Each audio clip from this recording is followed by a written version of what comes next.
For the last almost 20 years, I've been doing research on Medicaid, which is the health insurance program for people whose incomes are below a certain level. It covers 1 in 5 Americans.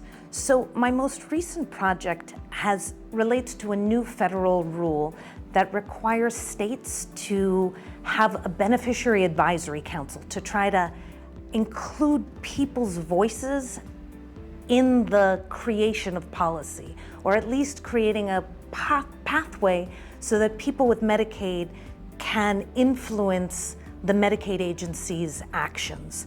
And so I, along with a number of faculty and students at the Marks School, conducted a number of interviews with people with Medicaid experience. Either they had Medicaid themselves or they had family members with Medicaid, and they served on an advisory council that already existed. Several states already have them.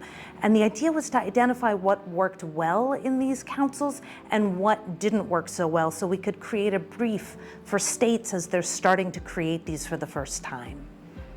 I published a book 2 years ago on the historical development of U.S. scientific research policy since the Second World War.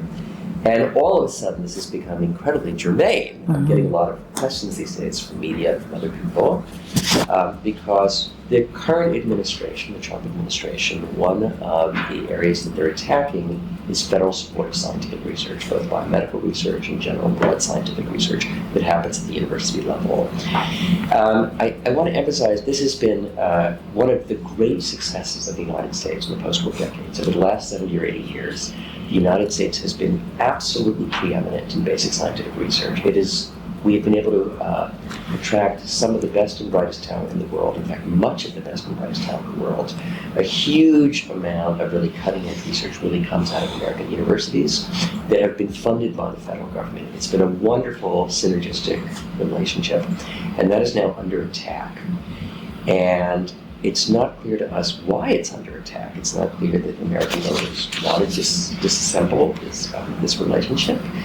It will certainly work to the detriment of U.S. science. It will make it harder for us to recruit talent in this country, for us to retain talent. So that was my most recent book, and it's just becoming, at the time I wrote it, I was really curious historically how this relationship had evolved, and now it's becoming weirdly relevant to the current conversation.